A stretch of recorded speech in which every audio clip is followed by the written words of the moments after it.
microphones in front of you to be picked up on the audio for the live stream. With us this evening, we have Philip Webb, one of the two new independent members. Welcome.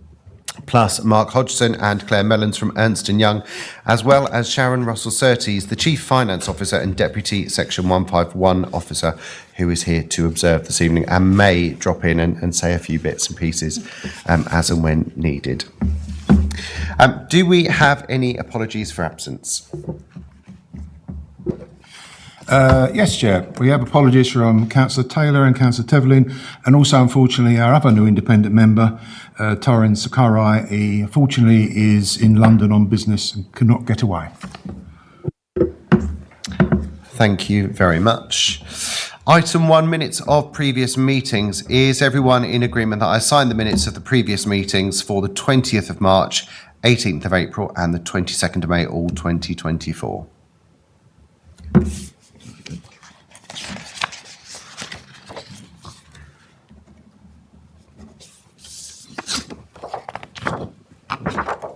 a short one. It was on the council.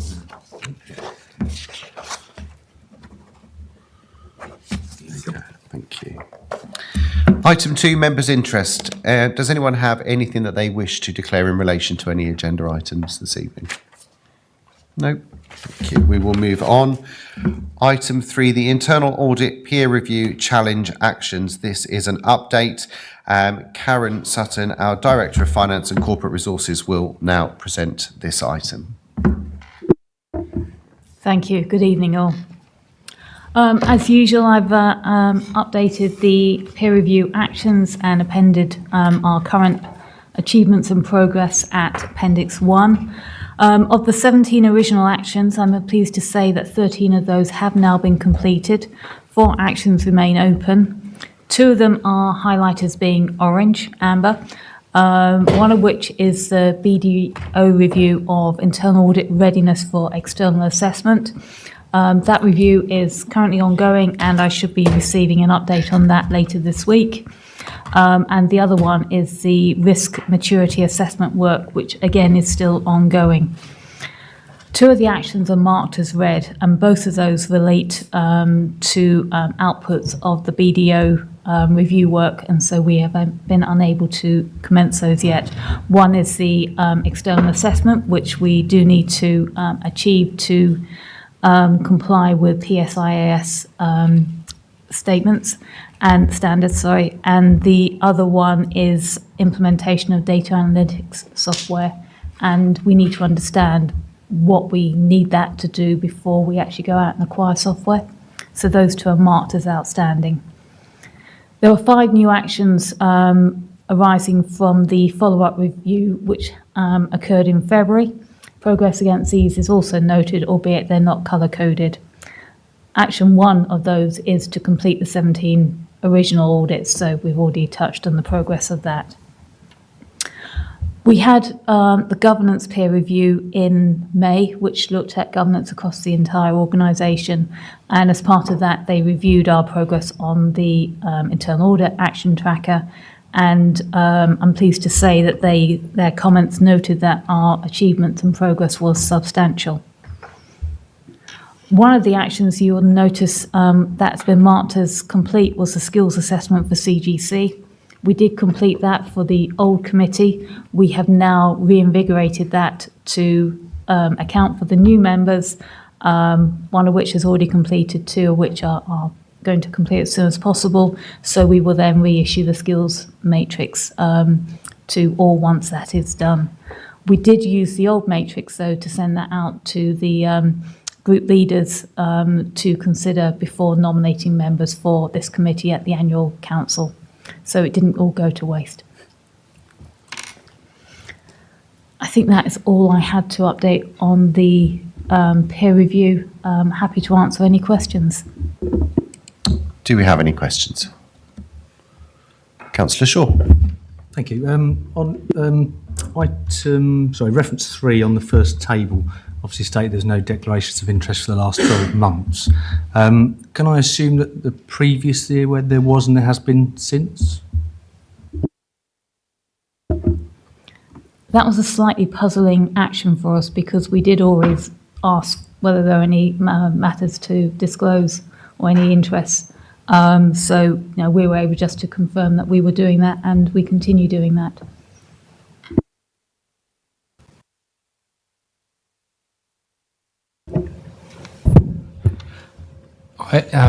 I'm looking now at the new recommendations that have come through.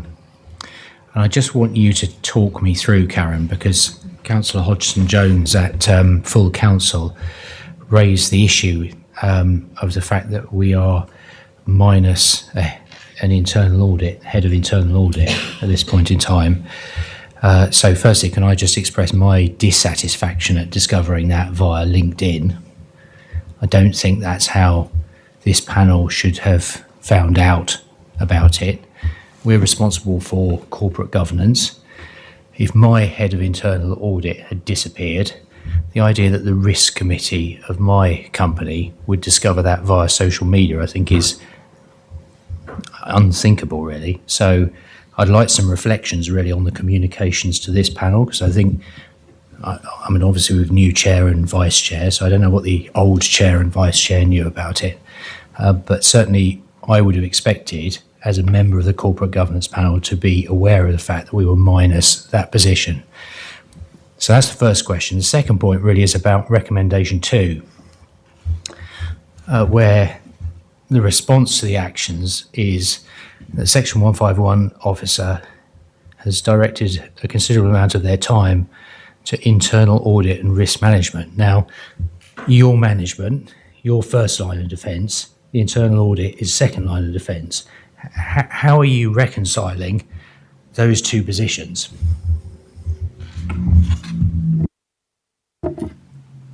So it is challenging. And one of the things that we will get onto later in the meeting is the internal audit annual report. And you will note that as part of that, I engaged the services of Jonathan Tully, who's the head of shared internal audit for Cambridge City and South Cambridgeshire District Councils, to review the work which has been undertaken during the year to form an audit opinion. Now, to do that, he prepared very, very substantial working papers, took views of everything across the entire organisation, looked at the external assurance that we'd received, the reports which had been delivered and such. So as far as the second line of defence goes, I think I have had challenge and review on that, and it's not me who is delivering the internal audit opinion at this stage. That work has been independently verified and examined. Can I just pick up on, I think that the really valid point that you made around not being aware of that vacant post.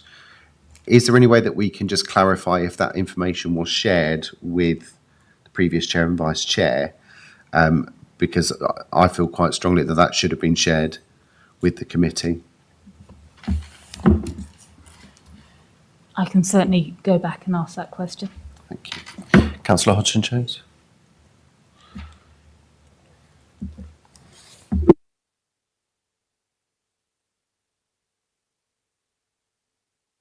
Thank you, Mr. Chairman. Firstly, the former Vice Chairman is in the gallery, so we can ask her. But I wanted to comment that I was alerted, I think at the time of the April meeting, that the internal audit risk manager was on leave, was absent. I'll put it that way. And I was advised that I was given the impression, it wasn't specifically advised, I was given the impression that she was on sick leave. It therefore came as a massive surprise to me when I saw it on LinkedIn, that she'd started a new role at a different authority, because I was under the impression that she was unable to join the last Corporate Governance Committee meeting. I think what I'd like to do, rather than to kind of air all of that, I think because we do have the former vice chair, if she's happy to confirm whether that information was shared, I think that will then kind of, because we can then action something from that as to how we communicate information going forward, because I think you're absolutely right. certainly- It is a very valid point. It certainly wasn't communicated to members of the committee because we were given a false impression. Okay. Yes, so myself and Councillor Wells, we were told that the internal audit manager was on a leave of absence. But that, like I say, that's as much as we were told. Thank you. I think what we need to, just so that we can have that recorded, that we need a lot more transparency around things like that, because actually that makes our life a little bit easier if we know what we're dealing with, rather than, like you say, finding it out through LinkedIn, or even worse, finding it out through third-hand information.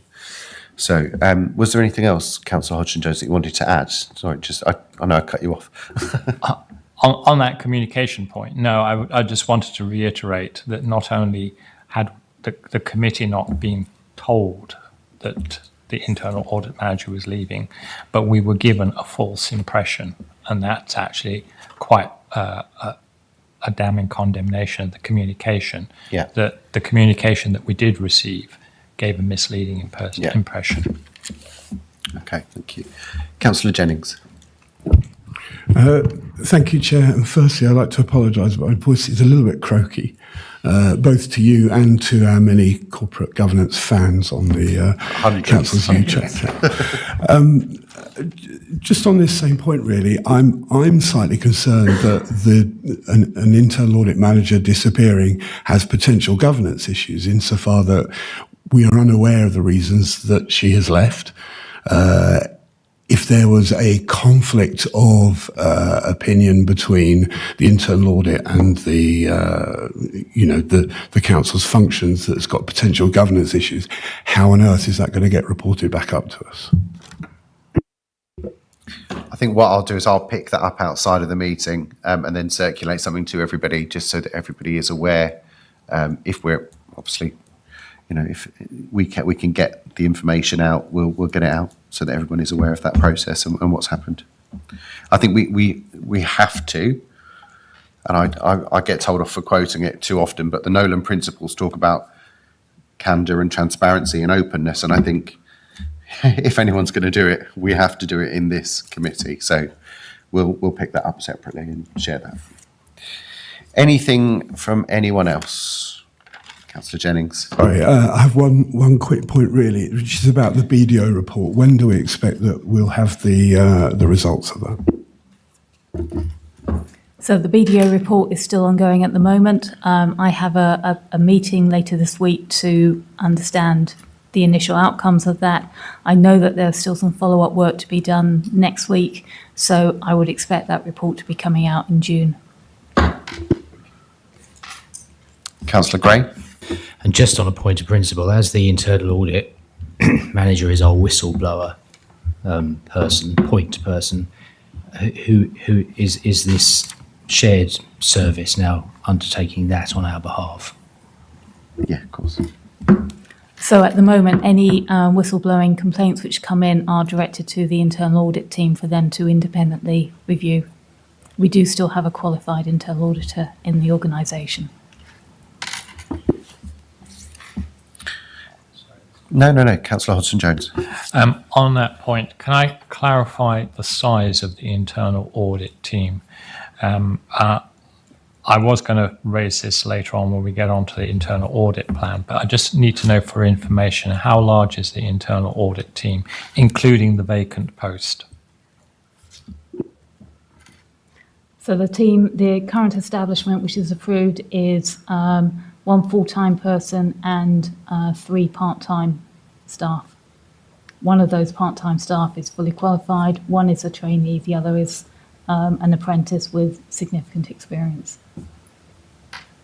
Thank you. That reinforces my concern that there is insufficient resilience in our internal audit team, and it's something that I've dealt with in a prior authority where our internal audit manager was due to retire and we simply did not have sufficient resources, and therefore we should be looking at how to restructure the internal audit function so that it's part of a shared service with another authority, because there is now clearly a risk with 3 part-time staff that we don't have adequate cover, qualified cover at all times.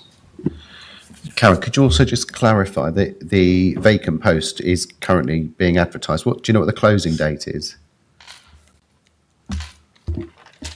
The closing date is early next week, with the aim that, no, we're still looking to recruit our own internal manager.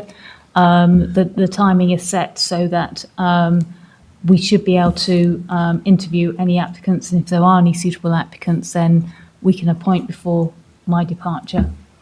But we are also, picking up on Councillor Hodgson-Jones's point, we are also looking at potential other options. If recruitment, we're not going to recruit if the person is not suitable. So we do need to look at other considerations, and there are a couple of other options already on the table. Thank you. Any other comments? Councillor Shaw. Just a point of clarification, of those, that one full-time position and 3 part-time, I'm assuming it's the full-time position that's currently vacant. It is, yes. Anything else? No? So the recommendation that we have is that the committee consider the report and comment on the progress achieved and state any action that they wish to be taken. Is there anything that anybody wants to pick up that requires action, or is everybody happy? I'm going to take that as a yes. Indeed. Brilliant. Okay, moving on, item 4. Now this is where it gets a little bit confusing because it's actually part of item 5. So Karen, I'll hand over to you for the combined, if you like. Okay, so this evening we're bringing to committee the draft statements of accounts for 2023-24. These correspond to the outturn report, which is being presented to overview and scrutiny next week, and I believe those have already been published. We need to publish these statements on the website by the 31st of May. This is a statutory requirement, and it will be the earliest that these statements have ever been published. I need to give massive, massive thanks to my finance team for the work that they have undertaken, not only to get these statements ready for scrutiny by the committee here, but also in sufficient time that I had a chance to read through them before they were submitted to committee. They are also accompanied by our annual governance statement. Again, this is 2 months earlier than we normally publish it. And I do need to apologise for the late submission of this paper to committee because it does need to include the internal auditor's opinion, and we were still working on that after the papers have been submitted. So I do apologise for that. I also have to apologise, there was a very small typo on the final page of the annual governance statement where I refer to it accompanying the 22-23 accounts, whereas obviously it should be the 23-24 financial statements. So again, are there any questions on these statements, or am I able to ask for your approval to publish them? Do we have any questions or comments? Are we talking about appendices 1, 2 and 3 on item 5 now? Yes. Yeah, okay. Probably have got some questions then. Yeah. Shall I begin? Yeah. Appendix 1, just a little small point. There's a governance framework in there, which starts off with overview and scrutiny. I think we've renamed overview and scrutiny customers and partnerships into something different. So I think that just needs there's a little typo there that needs tidying up. I couldn't see anything else that immediately leapt out to me on that particular item. Are you going to talk through the draft statement of accounts as they appear, or are you just assuming that we've read them and we're happy with them?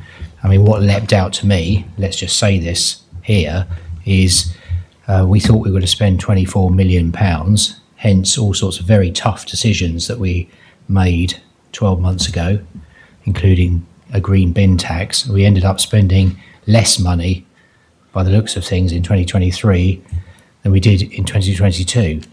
So we're £6.5 million under the amount of revenue that we thought we were going to spend. Do we explain in there why that's happened? Is there not some?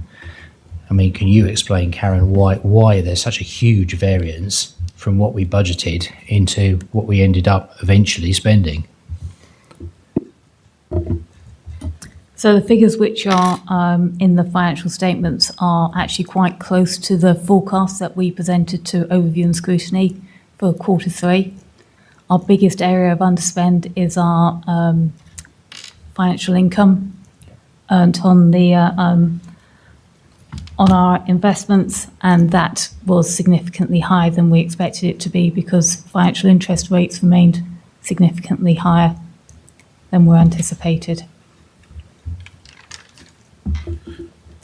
Councillor Gray, would you want more of an explanation around that within the document? Well, I suppose I'm on, just for clarity, I'm on page 7 here, revenue outturn for 23-24. We reported a break-even position for the year. This is in line with assumptions in the budget plan agreed in February 2023. But that's not strictly true, is it, Karen?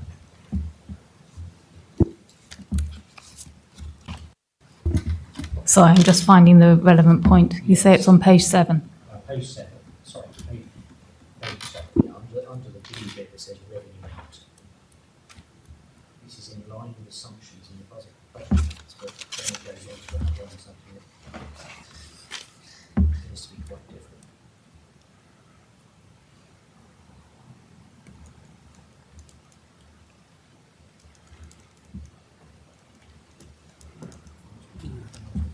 Have you got it? Yeah.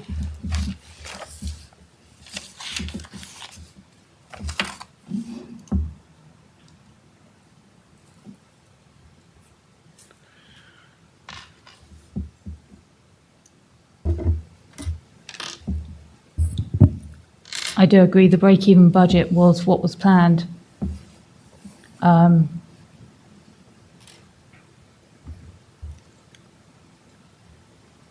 But we did report more than a break-even position. I would need to look at this one, sorry. Thank you. Any other comments or questions? Councillor Hodgson-Jones.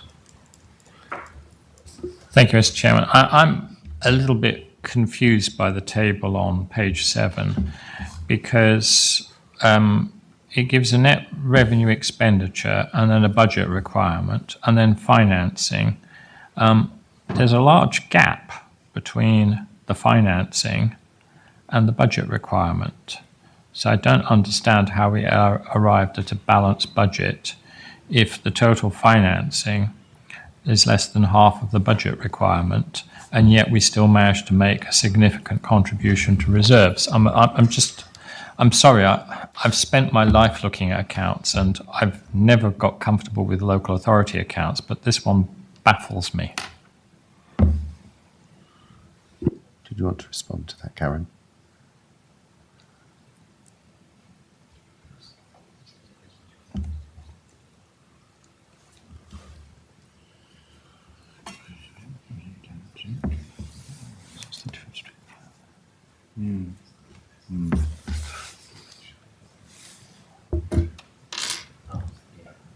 I think this is a standard template which I normally have another schedule to refer back to agree this. So. Councillor Jennings? I think if you look at the budget requirement and then take off the amounts that have been received for rates, government grants, and the contribution from reserves, then you get down to what's required from the council tax. And that's where that number comes at the bottom. Does that answer that question?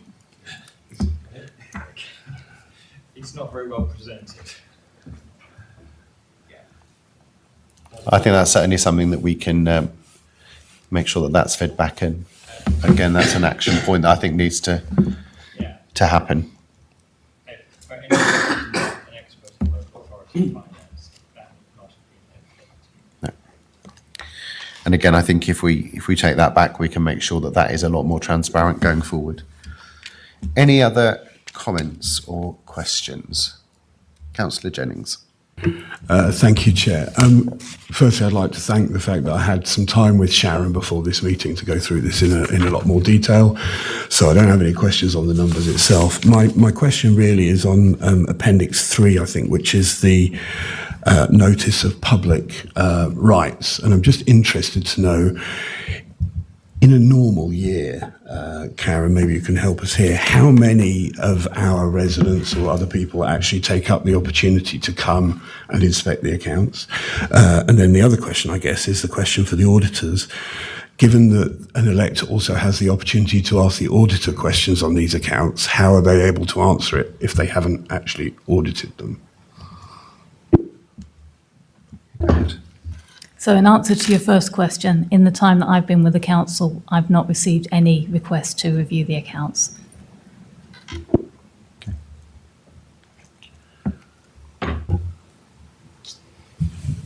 So once an objection or question is made to the auditor in the 30-day window, we have until the conclusion of the audit to respond, which would be following normal audit procedures to understand the question and provide an answer. Councillor Jennings. And has any resident in your time as being the auditor of this authority taken up that option? Not at this authority. Okay. Any further comments before we move on to consider the recommendations? Okay, so we are being requested to look at three different things. So it's firstly to consider and approve the annual governance statement, which is Appendix 1. Can I have a show of hands? With the updates, yeah. Yep. Thank you. Consider and approve the unaudited statement of accounts for 2023 to 24. Well, again, I would appreciate that single line that says basically this is all as was planned to be revisited, but otherwise I'm content. Yeah. Is everyone in agreement with that? Yeah. Okay. And then to consider and approve the notice of publication, which is Appendix 3. Yeah. Lovely. Thank you very much. Moving on to the Internal Audit Service Annual Report. Again, Karen is here to present the item, and we will again go to questions and comments after we've had the presentation. Okay, so I'm bringing to you this evening a report of the year's activity for internal audit. This looks at the activity we've actually undertaken, compares it against the plan, and we also look at other governance and assurance across the organisation. As I said earlier, I enlisted the help of Jonathan Tully from Cambridge City to assist with this, and it's his audit opinion which is included in the report. In his opinion, he believes that we have achieved reasonable assurance in the year. And I have to say his working papers are quite considerable and substantial. And he's taken that through looking back through all of the corporate governance meetings, the external assurance that we have undertaken ourselves, and equally the internal working papers and the internal audit reports which have been issued. I have to note that HDC's internal audit team does not comply fully with public sector internal audit standards, and that's because we have not had an external assessment within the last 5 years. That is what initiated the first local government peer review we had last year, and we continue to work towards that. We have made considerable progress on what needs to be done, and the BDO review will further identify what other changes, if any, we need to make. I've also included as part of the annual report the internal audit actions not achieved by target date. We still have 15 actions outstanding, but the makeup of these is changing as some of the old ones, for example, the minor works challenges, are implemented, but we do have some new ones falling in now. But they are much more current than they were previously. Happy to take any questions on the report. Any comments? Councillor Hodgson-Jones. Yes, I'm looking at the outstanding audit actions. Are the pink boxes with an R, and I presume the yellow boxes with an A are for red and amber? Why are the red ones right at the very end of this report? Is it a timing issue, or is it... and these have cropped up. They're all past their implementation target as well. The report is ordered by the action reference number rather than by importance or date. It does show at the end the number of months late that they are, and yes, the red ones with the R are the red actions, which we are progressing through.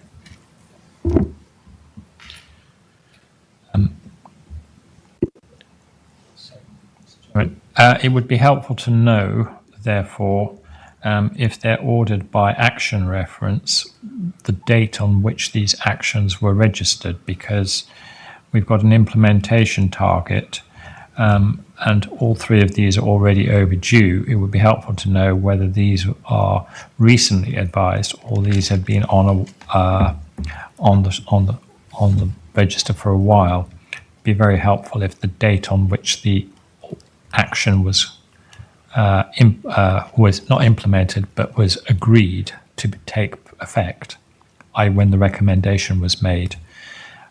Do I understand that 22.23, what does that actually mean? What report is that? How would I know when these actions were proposed? Okay. So I can look back on the full action software what we have to see whether that logs what date the action was entered onto it. That should tally with the date at which the report was finalised and issued. And if so, we can add that onto the report as well.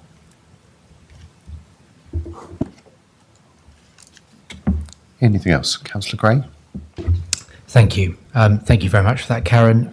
As this is a kind of annual, I suppose, an annual summary, really, of the activity that's on there, I suppose it's a little bit disappointing that in the report itself, there's not really a table that I can see that sort of puts the actual position that we've got as at today in terms of just where are we up to in terms of not just there's one there that talks about the audits that have been undertaken during the course of the year, but I would have thought that in the body of the report, a summary table sort of outlining, where we were up to with previous actions ought to have been included in there. I appreciate you've included the whole thing as an appendix, but you've got to kind of wade your way through there. The other thing that, it's looking at that, I think, would be helpful to have a look at it and see it sort of set out perhaps in that format. Beyond that, I think it's nice to see that you've outlined the internal activity with the substantial assurance, the reasonable assurance, the limited assurance in there. It's good to see that coming through. And again, I think what are we doing, or where are we doing to drive that up? What's our ambition? Is our ambition, given that we don't have unlimited amounts of money here, that we're going to go for reasonable assurance, and that's what we're going for? just kind of trying to understand a little bit more about our ambitions. And we've obviously got a new portfolio member in the room. And again, Chair, without wishing to sort of throw her under the bus or put her on the spot, whichever one it is, at this early stage, it would be quite interesting to hear what the ambitions are for this in 12 months' time. What do we want to be presenting? Where do we want to find ourselves? As you said, all is not where we want it to be. So what's the roadmap for taking us forward from there? I guess we'll come on to that bit in the plan, but is that a reasonable question to ask? It feels reasonable, but you may disagree. It is a reasonable question to ask. I think at the moment we still have significant challenges in making sure that our internal audit team is doing what we need to get the assurance from the organisation and is looking at the right things, and that is what we've focused on. We'll get on to the audit plan for the next one, and that is very much what we've focused on for moving the audit plan forwards. As far as whether we want reasonable assurance or substantial assurance, it's very easy to say, yeah, absolutely, we always want to go for substantial. That doesn't necessarily give us best value for money. So I would say that we always want to make sure that we are achieving reasonable assurance, but where that we are identifying that improvements can be made, that those are followed up and we make sure that we are doing those effectively and delivering value for money. One more slightly technical question. I noticed that there, on the outstanding actions, there are several there around procurement. And as we've discussed before, procurement is about to undergo significant changes. Are we in danger of training people in a system that's about to disappear and looks like from October onwards is going to significantly change? And talking about best value, I'm sure you've got that in mind. So that is one of the reasons why we haven't progressed on the procurement front. The main reason is still the capacity front, and we have got approval to recruit additional resources for there. So today I've been working on bringing an interim procurement manager to focus on delivering the new procurement regulations and to deliver a training plan for those procurement regulations, not for our existing regulations, so that we make sure that we are investing once in the right thing. And also that resource will look at our social value and procurement policy, which is another key deliverable that we need to do and is on our outstanding or action list. So we're incorporating that together. As I said last time, the other resource we're looking at is contracts management to encourage much better supply management within our services, because that's an area where I think we can deliver better value for money and to make sure that we're actually getting the services that we pay for. Can I just pick up on a couple of things, certainly that are sitting within the last three items, in the red items. It talks about the approval of an interim risk manager being recruited, with the recruitment commencing in May. And then you've also got the lead on the implementation of an action within that role commencing in May. Is there any update on that? What does that kind of process look like at the moment? So I have approval to recruit for that role, and I was finalising the job description today so that that can actually go live. I've had to focus on getting these reports out for this committee, and there's only one of me. Yes, that recruitment, the work behind it has commenced in May. I aim to get that advert live this week. Brilliant, thank you for that. Okay, Councillor Jennings. One quick question. In 3.10, in the body of the report, it says that last year the annual report gave adequate assurance. Adequate assurance isn't one of the types of assurances defined later in the report. Is it the same as reasonable, or is it something in between limited and reasonable? So during the year, we, I think it's this time last year actually, we recommended a change of descriptors from what had been used in the prior year, which is what the adequate relates to using the descriptors within PSIAS. And so, yes, adequate is the same as reasonable.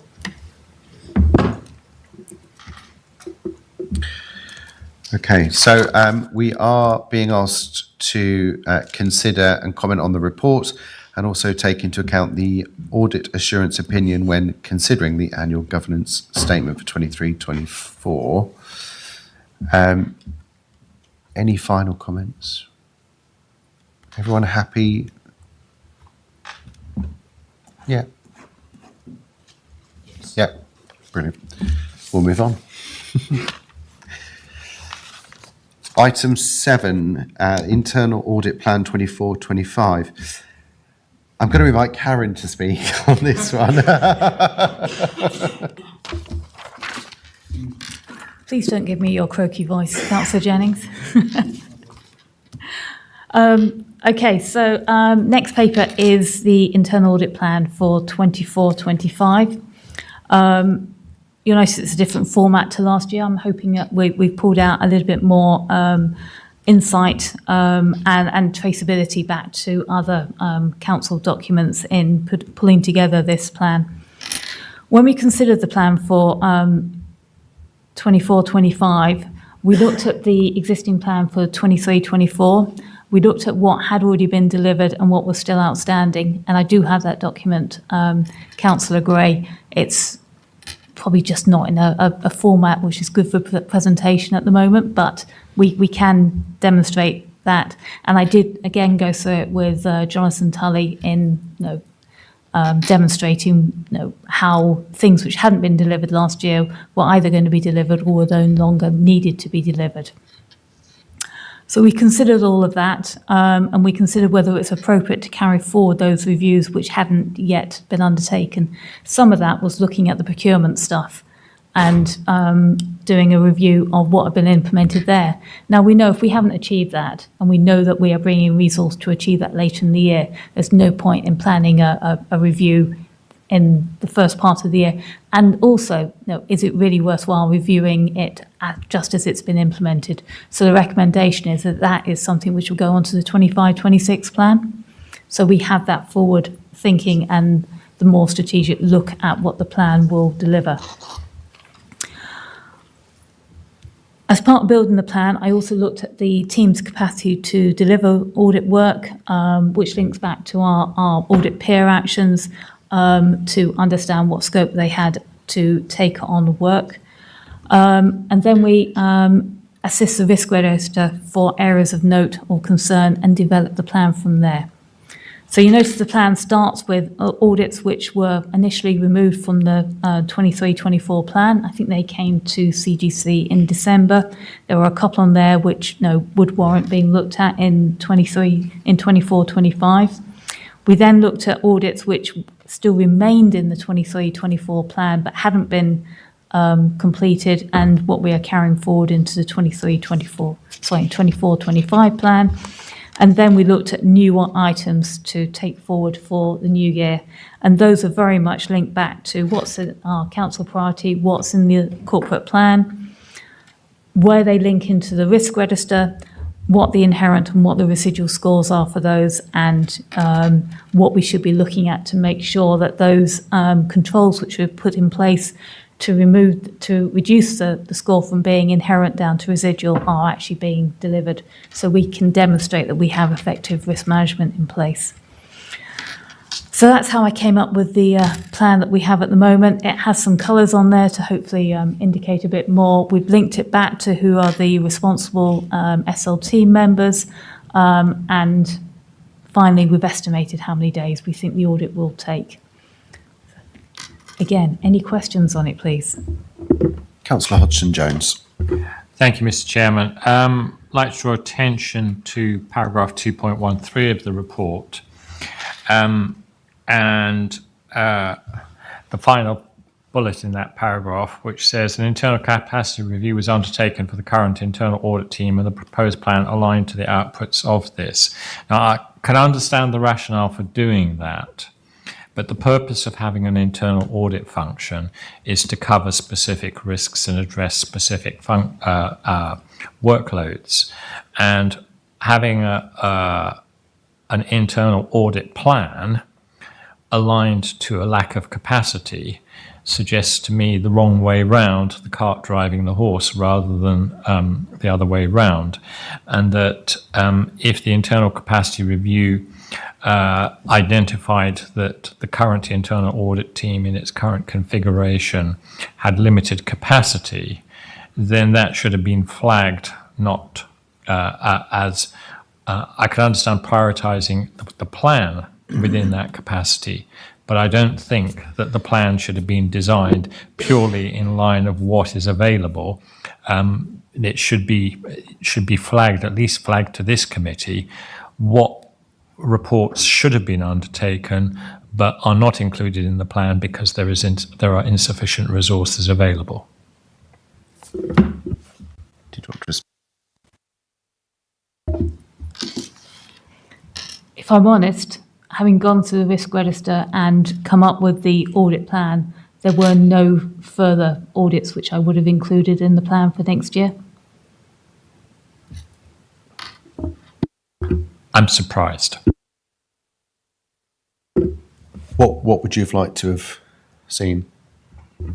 Well, as we the audit plan here has a list of audits, but if we compare to the number of reviews that have been carried out in previous years, we're looking at a declining number of reviews, and we're not getting a full picture of the amount of internal audit days that should be in the plan and that are being required.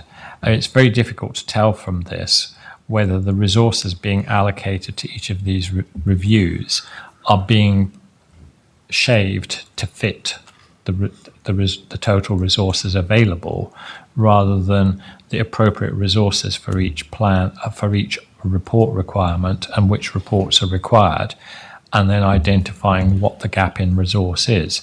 Because if the audit plan aligns with the capacity, then you wouldn't, and you always tailor your audit plan to align with capacity, you would never know whether you had sufficient capacity. And I'm just a little bit perturbed that we're not getting a full feel at this committee as to what is the capacity of the internal audit team, what are the reports that we need to be, what is the overall schedule of reports that is required, and the areas that should be covered. We've only got the areas that are going to be covered, and that the resources, and it's not clear to me whether this is the capacity for the full complement or takes into account that we have a vacancy. So I'm a little concerned. Where do I identify the total number of audit days available for the plan, and what that represents in terms of resources available?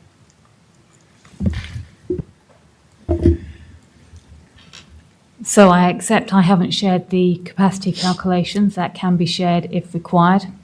We have worked out the capacity, including the internal audit manager. And if we are not successful in quickly recruiting that internal audit manager, then we will look to bring in that internal audit resource from other areas. We've noted before that the BDO contract allows us to use them to deliver general audit work, and that's where we would look to deliver that initially. I accept that we haven't identified other areas which could be pulled into the internal audit work. I do believe we are looking at undertaking more reviews in the coming year than we've actually delivered in the last couple of years. But more importantly, we are looking much wider on the reviews than we've looked in previous years. So we're looking much further and wider across the organisation rather than just focusing on the central key controls. So I think this will give us a better understanding of our management of risk. Karen, can I just ask what's led to that change in kind of casting the net that bit wider? You know, in the coming years, what's made that change happen? There were two reasons for this. One is my previous experience of internal audit is that you focus on controls now and you use existing systems to do the more process checks. And I wasn't seeing that coming through in our previous work. And secondly, when we did the internal audit peer review last February, they very much asked us to focus on SIPA's recommendations and requirements and how to use internal audit to get better value and better governance insight out of the organisation. So again, it's a best practice thing in line with that document. Okay. Any other comments or questions? Councillor Shaw. Thank you. On the table, item number 22 regarding immutable backups, it obviously states that in 23-24 there was backups put in place and an independent audit was done. And then in the second section, it stipulates no audit was undertaken of the process for recovery scheduled for testing the authenticity of the backups. Does that mean that the backups weren't tested, or there just wasn't an audit to see if they had been or not? There was no audit undertaken. So were the backups tested, do we know? Or I believe the backups were tested by ICT, but we've just not verified that independently.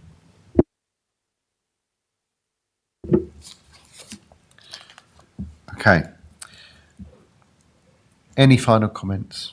Councillor Gray. Yeah, thank you.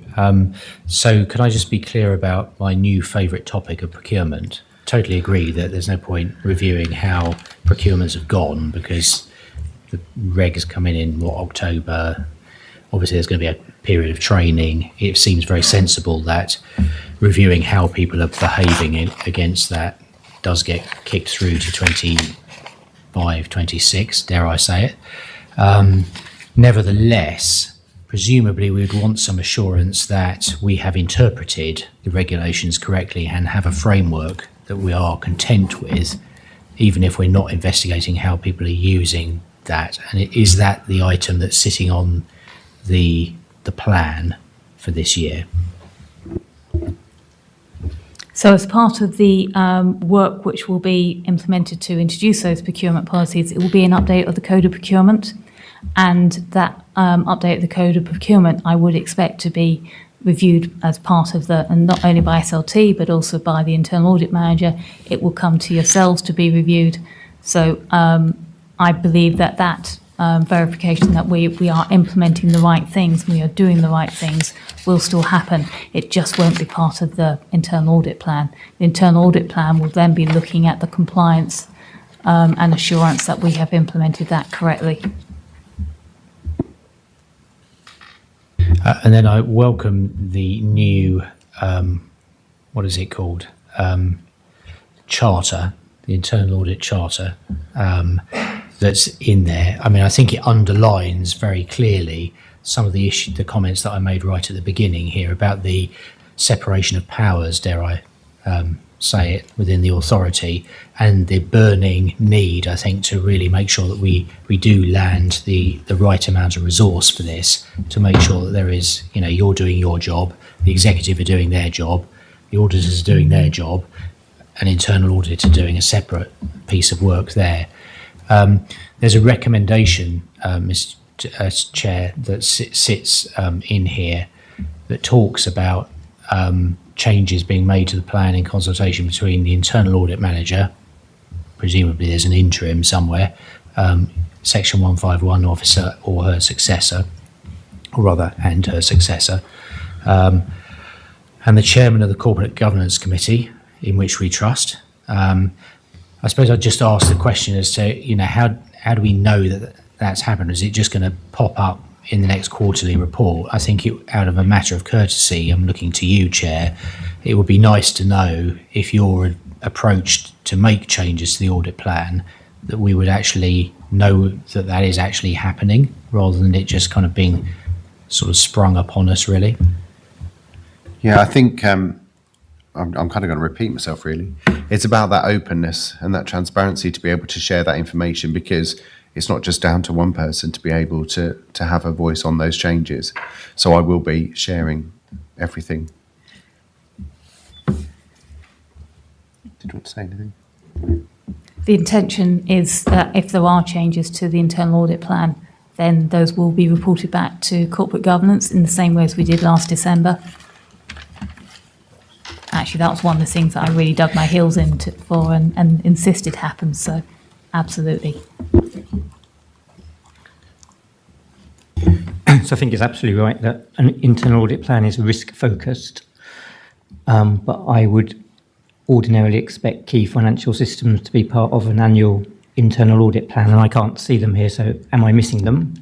And if the plan is not to have them, are you as a committee suitably assured as to the reasons why they're not included? Would it be an observation from external audit?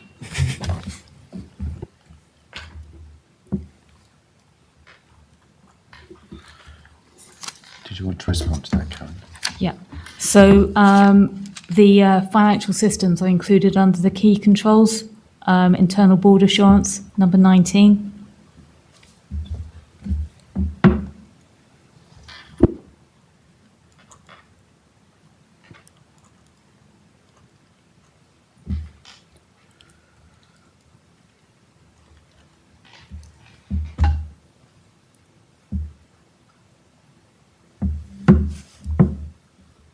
Are they there?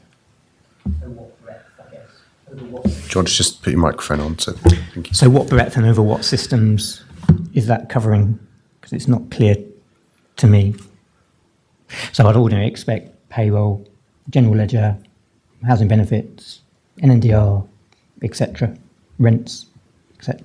So which elements is it? Yeah, so there are 7 elements under that item. Absolutely includes our main accounting system, debtors, creditors, the revenues and benefits items you discussed. Apologies, I didn't define them on here. Councillor Hodgson-Jones? Thank you. I hadn't appreciated that this particular one was the entire financial control system being swept into 12 days of resources to cover 7 systems and the preparation and the assessment of the reports. My question would therefore be, do you really believe that 12 days, estimated days for carrying out all of those reports and controls is adequate?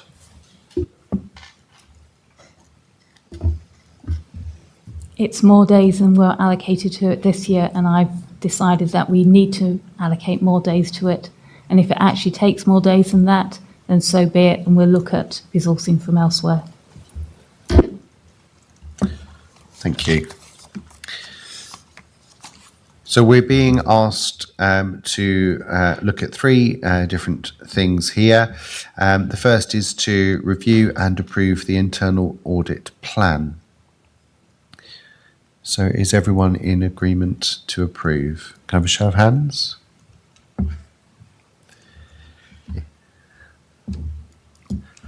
Against? And anyone abstaining? I'm going to abstain because the point's been made that there's not enough resource. I just don't think you've got enough resources.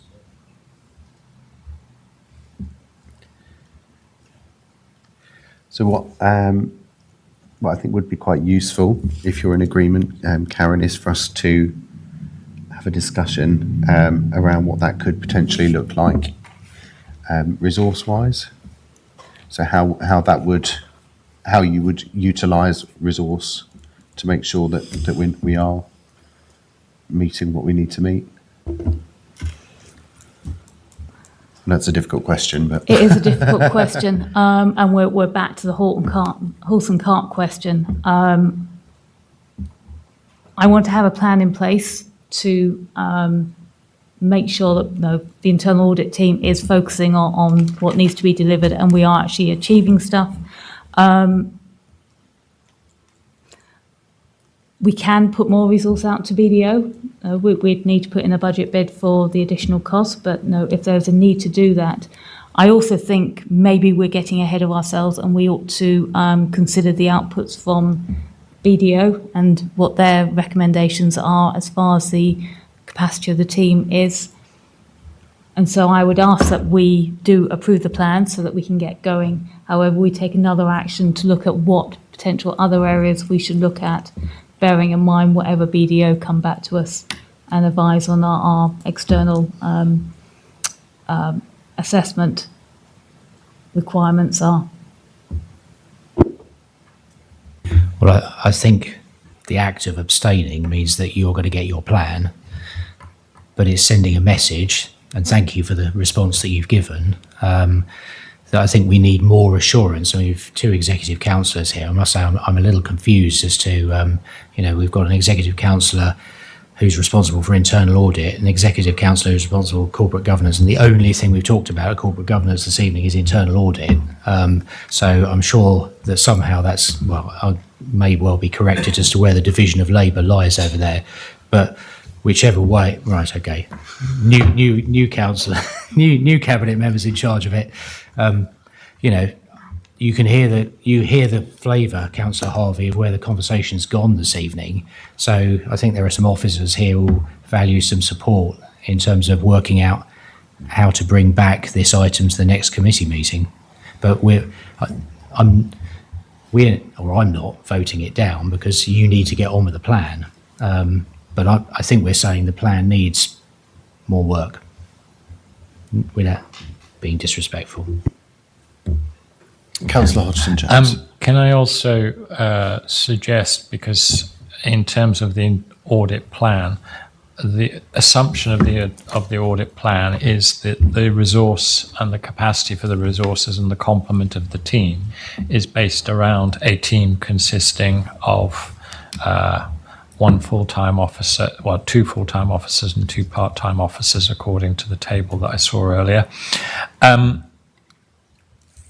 Can we ask that the resource structure, the resilience within the resource structure, and the potential to look at an alternative structure which gives greater resilience through using a shared service with one or more other districts, be included as part of the audit plan? I appreciate you're not in a position to say now what you want to do, but I think that does need to be looked at, because what we are highlighting here is that we have lost our internal audit manager. We are dependent on a part-time auditor and 2 part-time junior staff.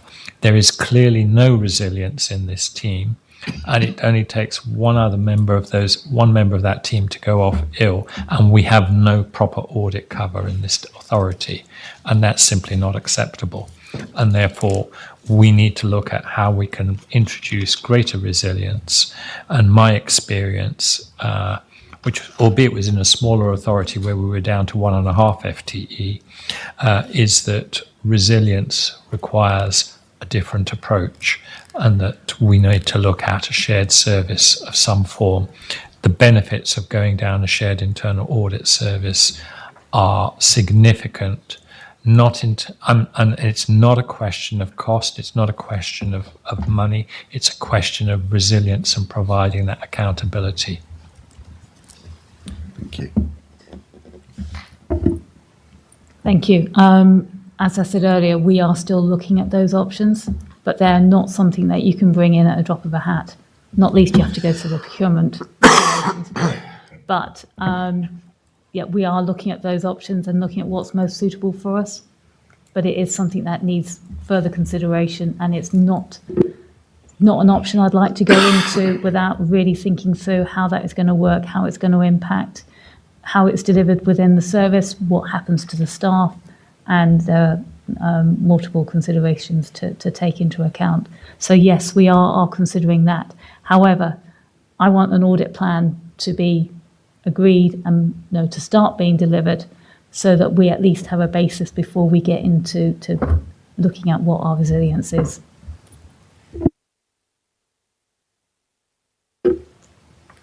Thank you. Councillor Shaw. Thank you, Chair. I appreciate all the comments that my colleagues made this evening, and I'm fairly new to this committee, so I'm still in a bit of a bedding in period. What I don't quite understand is are you actually rejecting the plan itself, or simply stating that the council is under-resourced? Because the plan itself, in my opinion, the objectives and the rationale behind it seem fairly logical, but the only thing affected by the lack of resources would be the time estimations on the outcomes. I don't know what my colleagues have got to say on that. Well, I can give you an answer, is that there's nothing wrong with the structure of the words, but there's then a plan of things that of activities that are going to be done, and we've had a contribution from my right this evening as to one of the important things that should be on there. If the things that are on there are important, and Mrs Sutton identifies them to be important, then it's important that they're delivered, and not just in this administration but in previous administrations. And I put my hands up and say internal audits didn't always get delivered under the last administration. So this is not particularly a party political point. It's about a resourcing point. And as this is now a smaller organisation, and thanks to the good work of Councillor Harvey and Councillor Wells that was there before, they have raised and elevated expectations on corporate governance. So Councillor Shaw, I think the answer is nothing wrong with the words, but there's no point putting out a plan that you can't deliver. And I'm afraid I don't have confidence that just take the 12 days for going through all of your financial systems, and your response to that is, if it takes longer, so be it, stuff's going to drop off the bottom. So what's the point of approving a plan where we think that we're not actually going to deliver everything that's on there? That's my concern. Yeah. I do appreciate that, but then presumably the items that have not been achieved will be then on next year's plan. It's a sort of a continuing piece of work, as far as I see it. Without wishing to turn this into a debate, No, you're being carry very, on. very tolerant of me, Chair. So which are the items that are going to drop off? Because they're not written in a... I mean, I don't think the item that's at the bottom is the one that you want to get rid of first. And the item that's on the top is the first one that's going to get done. So what's the plan? You know, what's going to be sacrificed if something's going to be sacrificed? And that's not outlined here. Councillor Hodgson-Jones. Just want to add that if you look at the actual plan itself, the first two items are audits removed from the 23-24 plan, and then the next next 5 items are audits carried forward from the 23-24 plan. What that tells me is that there are 7 items on this plan that should have been completed in 23-24, clearly were not completed in 23-24, and are now on this year's plan. So if 1/3 of the items on this plan are items carried forward from last year's plan, and there's no evidence as to why that last year's plan failed to deliver the items, then why should we have confidence that we're going to deliver the 23 items on this year's plan? And how many of these items are going to be coming up to us in May of next year as items removed or carried forward from the 24-25 plan into the 25-26 plan? And if we're going to work on the basis that there are going to be items carried forward year after year, then that tells me that there are insufficient days planned and there are insufficient resources allocated to deliver the level of internal audit that we should have in the authority. So I don't have confidence that we are going to get the level of internal audit that the authority really requires on the basis of this plan and the resources available for this plan. And therefore, I can't support this plan but I'm mindful that a plan needs to be in place, and that's why I'm not voting against the plan. I'm abstaining to allow the plan to go ahead, but I'm registering my concern that this plan does not address the needs of the authority.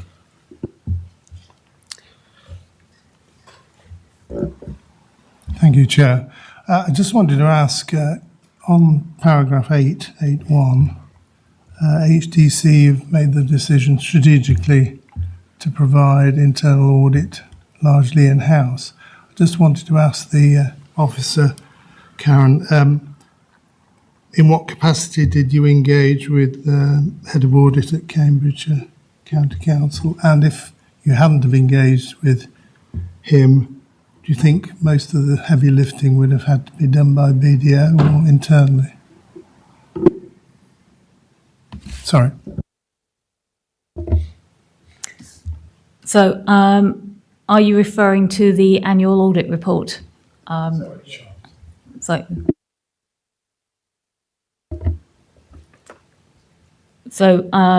The charter was produced in-house and was reviewed by the head of a shared internal audit at Cambridge City. We used the head of internal audit at Cambridge City to review the work which had been delivered during the year. But as part of that, he did also look at the audit plan, and he felt that that was a reasonable plan for the coming year. And I had some assurance from him that it was achievable. So with regards to the heavy lifting, we've done most of the work in-house. It's the external assurance and verification that we've gone out-house for.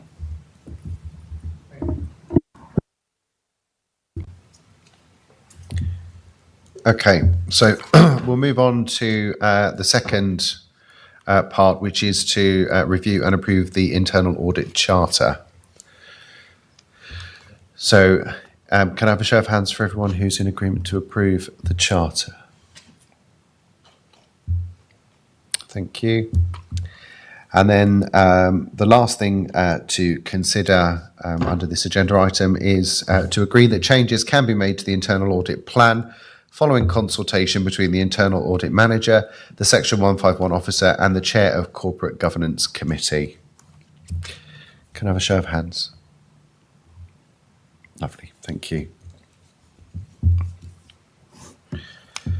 Moving on to agenda item 8, the external audit plan for 23-24. Karen, you'll be pleased to know you can have a breather. Mark, no, I would love your view. Mark Hodgson will now present an update to us from Ernst & Young. Thank you. So I'll set out the plan that we have for performing your audit for 23-24, but I think there's probably a little bit of backstory and context around that, and appreciate that we have a briefing afterwards of which some elements may fall into in light of recent events, which would prevent us saying anything further in open forum. So it is well known that the local audit market has a number of issues. There's been reports through to the Public Audit Committee, Select Committee, and there's been Redmond reviews, and there has been governmental action in the last 12 months to recover and reset, or reset and recover the system across all audit providers across all of England, as there were some 700 audit opinions outstanding at September last year. So part of the government's proposals, led by the FRC as the shadow system leader and the department, were consulted upon in February, which had a key element of it of setting a backstop date of the 30th of September this year to conclude all audits up to and including the financial year 22-23. And you have the 22-23 unaudited set of accounts within that basket. As it stood, our plan was to disclaim that financial set of accounts on your behalf, and I can talk about that, to move to the most recent set of financial information, which would be your 23-24 set of accounts, which aligns with the ex-minister's intentions when he issued his letter last July. That letter said, provide maximum assurance and move to the most recent set of financial information you can, which are two things you can't do with limited capacity, a bit like your conversation around internal audit. So what we have done as our strategy to maximise assurance is to do all value for money work, irrespective of year, through to 22-23. And we have issued our interim value for money commentary earlier this year, and I believe it's going to your next committee. It is referenced in your annual governance statement as having no significant risks or weaknesses in it, and that is true. We've completed or undertaken and completed all pension fund audits because those assurances are needed across all councils because of the pension liability sitting in councils, and we have closed out as many audits where it has been possible to do so. That has then led us to move on to planning for 23-24 audit. So we have agreed dates with the finance team to come in and audit your 23-24 financial statements on the 9th of September, with the ambition of signing all opinions by November or December this calendar year, therefore getting back onto a normal business cycle from your perspective and having accounts closed before you go into budget setting, council setting in the new year, which I think is really important for a council to know what it is basing its budget on.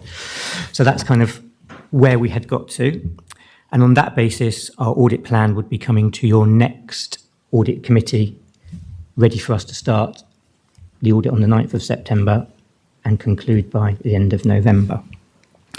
As part of our planning for all of our audits under the new contract into which all 23-24 audits fall, I will be moving away as your signing partner and Claire will be coming in as your signing partner. So Claire is here to say hello, and I'm sure can do justice to herself and set out a little bit of information for you.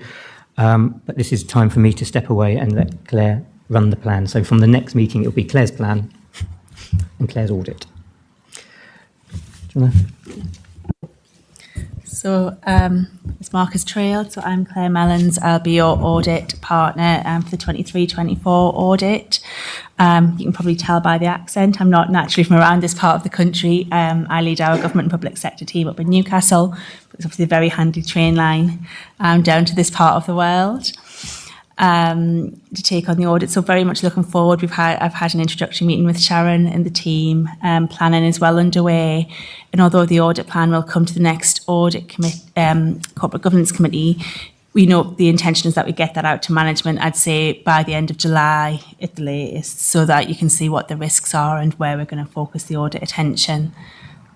I'm happy to take any questions on the approach for 23-24 as we can.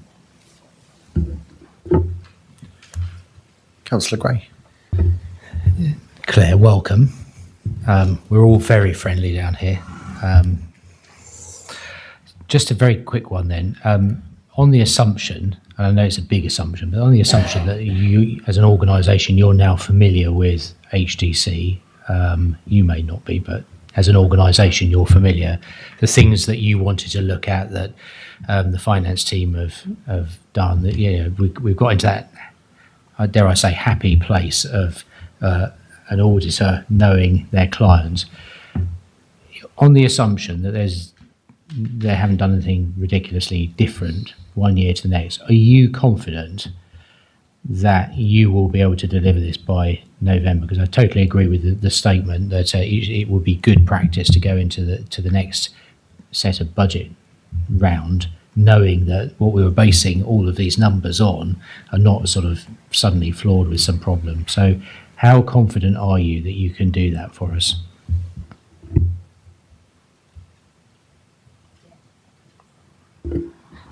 Yeah, so absolutely confident. A big part of the handover from Mark to myself was we've had a look at portfolio capacity across the partner group and made that split of work equitable across the audit partners as well as the managers, the senior manager team. It's been a huge piece of work on resourcing in the background to make sure that we are resourced up to deliver all of our audits in the timeline that we've agreed. To add over the top, I think resetting local audit is almost a once-in-a-lifetime opportunity for all auditors. It is heavily predicated on all authorities producing draft accounts by the publication date, so the 31st of May, of which you've seen evidence tonight. but that being fully supported by working papers for all elements of it and having a fully supported audit through the agreed window. Clearly, that's our caveat to be able to complete to the window. It's a very tight schedule, not only here but across all of the audits. We only need one domino to fall somewhere, and we're in a place where we've been in the last few years. So there's a little bit of grace of God there, but Claire has planned it. We're confident from our side. It's looking good, but clearly the proof is in the pudding when day one of the audit rolls around and we start testing. Councillor Hodgson-Jones. Thank you. You mentioned that you would be bringing your audit plan for 23-24's audit to the next Corporate Governance Committee, and that there's a plan to have that completed by the 30th of November. Given that the next Corporate Governance Committee meeting is on the 25th of September, I fully understand that there is a process before that date on which the papers have to be submitted through Democratic Service to get into the system. My point is that the paper that you bring to us to approve in terms of the audit plan on the 25th of September, assuming it's approved on the 25th of September, does not give you an awful lot of time to complete the audit. So my question for you is that, having prepared and drafted your plan, will you be waiting to the approval of the plan on the 25th of September before starting work, or will you give us an undertaking now that you will commence the work on the 23-24 audit as soon as you are able to do so? Yes, I think that is the plan. So we will share the audit plan with management, and we are due to commence, as Mark said, on the 9th of September. That is very much the intention, and if there is the opportunity to bring anything forward, I know Sharon's been very busy, then we would look to do that as well.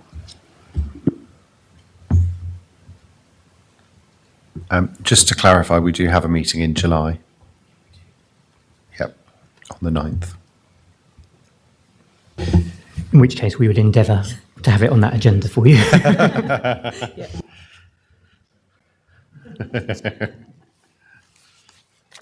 Any other comments? So if everyone's happy, we will move on to item 9. Again, a presentation, or an update, sorry, from Mark on the external auditor briefing.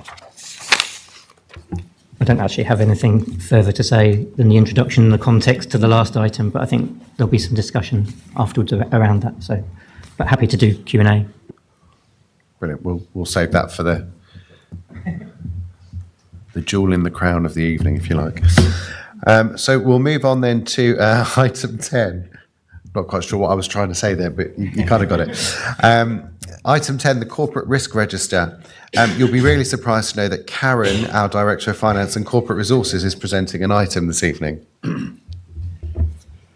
Thank you. So, Corporate Risk Register. Again, I've brought the Corporate Register, not all the service risks. And I have to apologise because I know at the last corporate governance meeting I was asked to produce some further heat and movement maps for you. Quite simply, I haven't had time to develop those, so I do apologise, and I will endeavour to get those developed and have someone else to present them at the meeting in July. The Corporate Risk Register, which I have attached, has had a couple of changes since last time. First of all, you ask that I added a risk for the procurement resources, and that has been done, and we've identified that we have an issue with procurement capacity. The other one was that we'd created a risk for potential impacts arising from the general election, and that was suggested that we split that into 2 risks.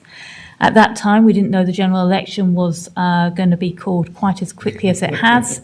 And I have to say, I updated the risk register, and I believe published it before the announcement came out. So that's why it refers to potential general election, not known general election.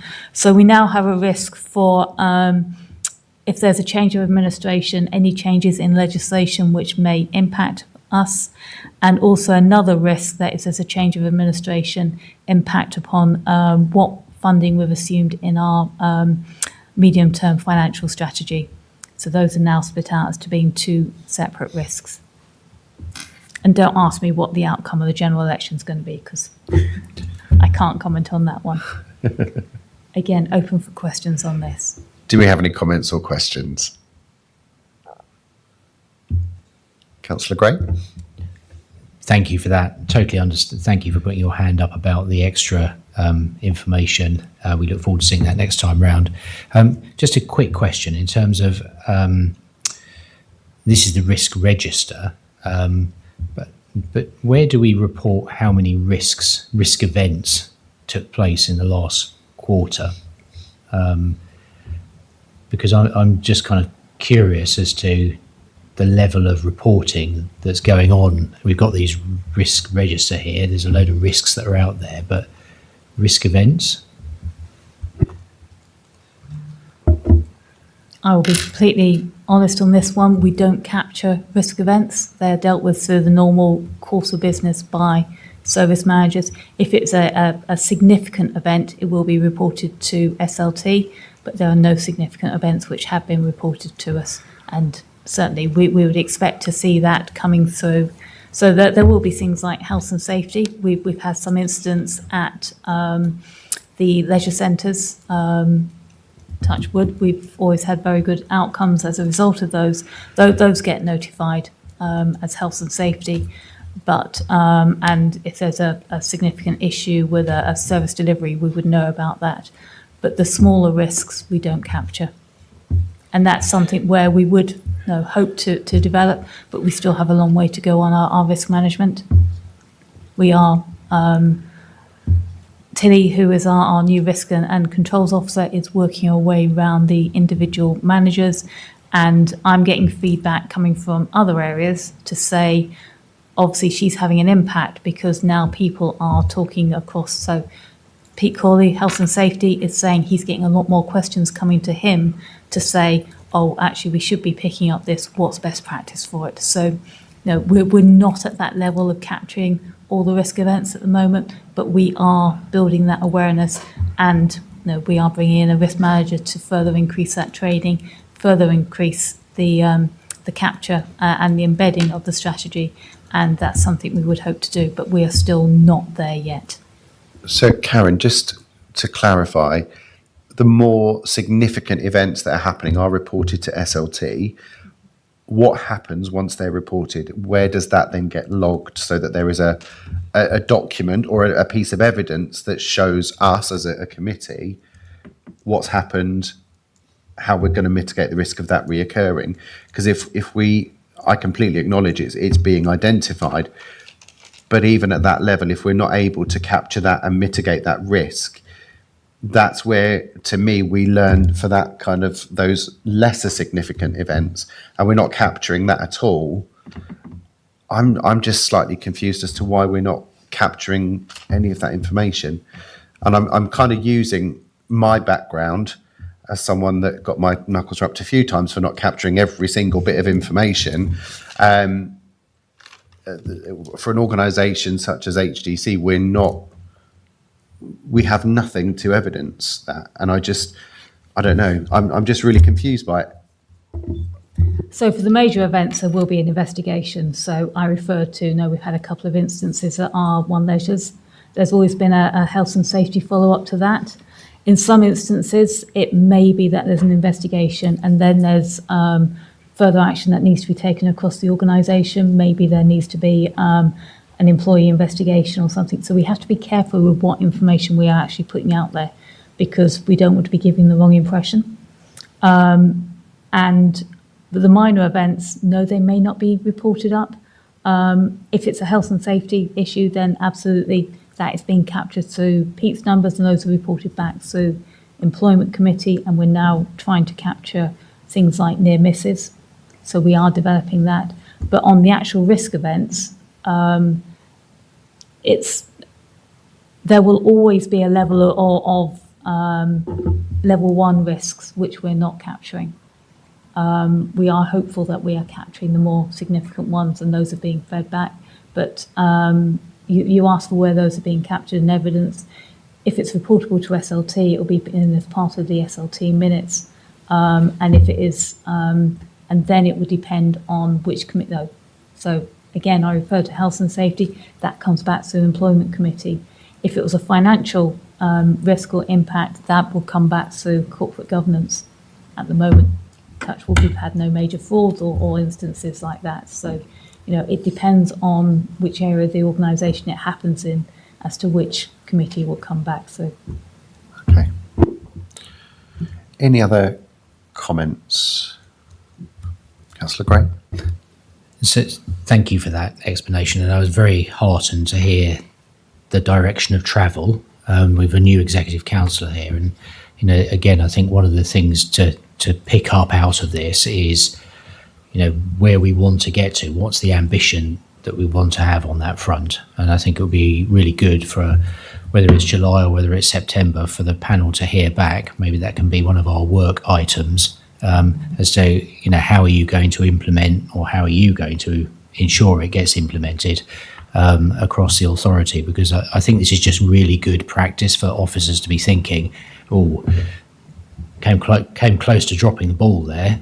What lessons are we going to learn out of that? And for there to be, as the chair has said, a really clear log of what lessons are we learning and how can we share that best practice. It sounds like you're on the right lines, but obviously we want to see that evidenced and put into action. Thank you, Chair. And I think the other thing that I just wanted to pick up on as well was you said about, capturing those near misses. Again, I'm really surprised that we're not already doing that.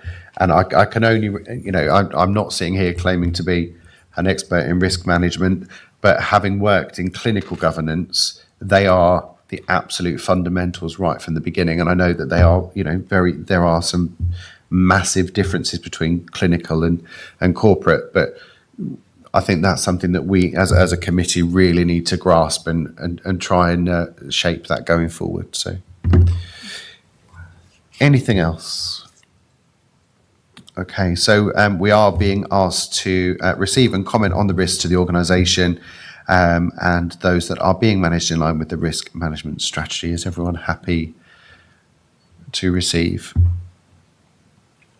Yep, lovely, thank you. Item 11, the Corporate Governance Committee Progress Report. So David Knight will now present this report.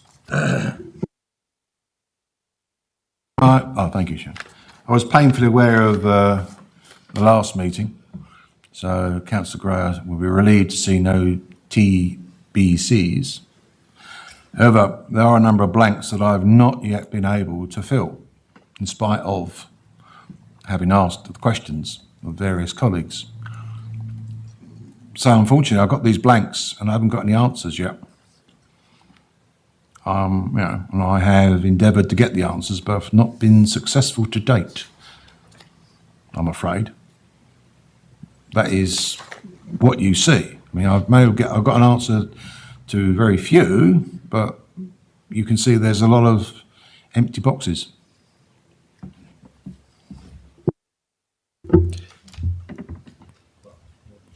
No, please. Yeah, Karen, do you want to go first? So I believe some of these actions on here have been already implemented. So if I run through the report, the Code of Procurement Waiver Procedure, that's something which will come to meetings as and when required. So the action taken will be, it's presented to committee as and when needed. The risk management strategy, we originally brought the entire risk register to you as requested, and it was suggested that we reduce the number of risks, and that's why we now bring the corporate risk register rather than service risk register. The unaudited statement of accounts and information on why the pension deficit surplus has seen significant change to the war in Ukraine and whether that's impacted by the stock market in 22. I believe we answered that at the time and said there are many factors which impact upon the pension deficit and surplus, and that is purely a snapshot at that moment in time. And we don't get the information from the pension administrator as to what has created, they have a whole basket of investments within that valuation, and we don't have a breakdown of which valuations which have moved, what's moved in and out, and what has created that value. And I do believe we answered that at the time. Can we get that information added into here then? Just so that we've got something that shows that we have done. Yeah, I believe we've done that, but Yeah. I'm happy to do it again. Yeah, that would be great. Yes. And finally, the internal audit progress report, yes, it's still in the outstanding actions. That is one which needs me to write a new debtors policy, and I will do that. That's on my list to do next week.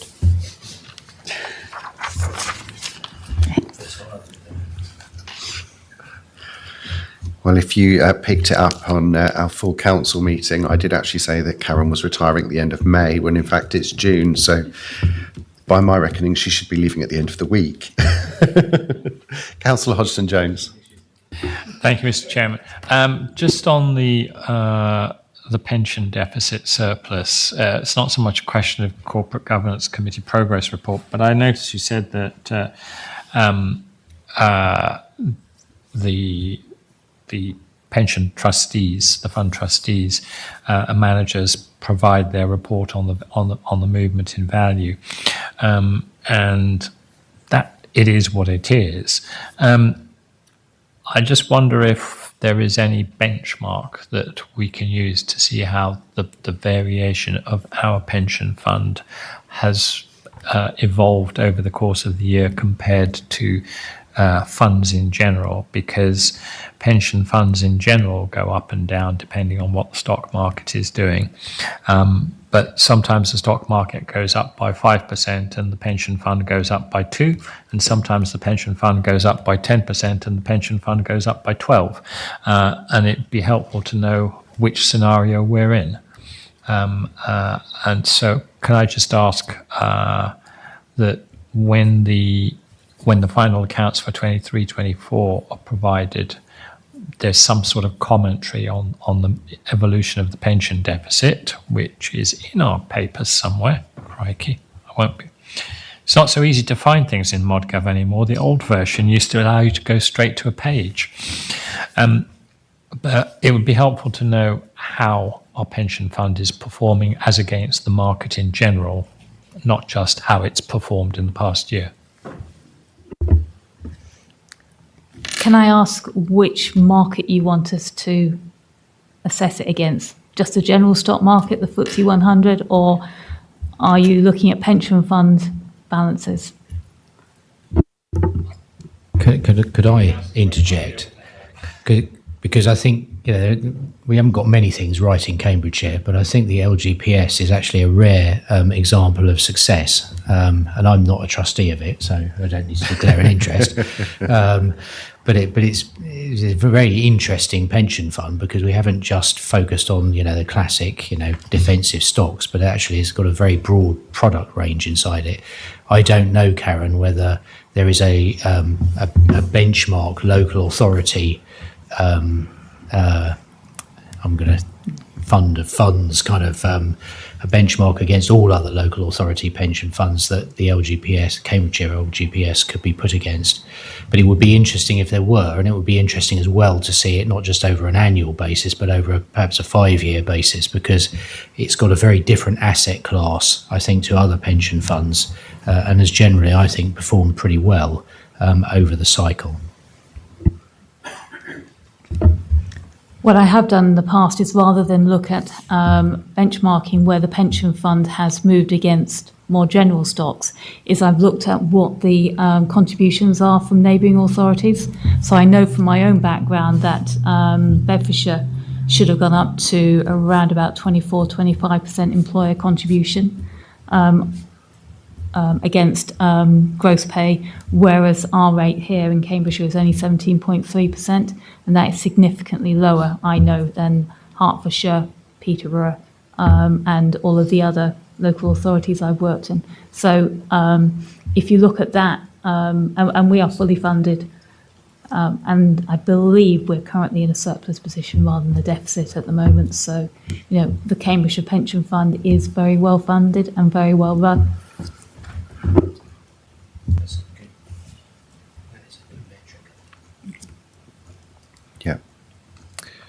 Thank you, everybody.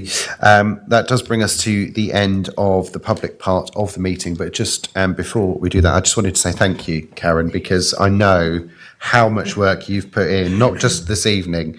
And, you know, I just wanted to acknowledge, I know you said earlier you are just one person, but, you know, you've really put a lot of time in, you know, to creating a lot of documents and a lot of information for us tonight. So I just wanted to say thank you. And with that, I'll close the public part of the meeting.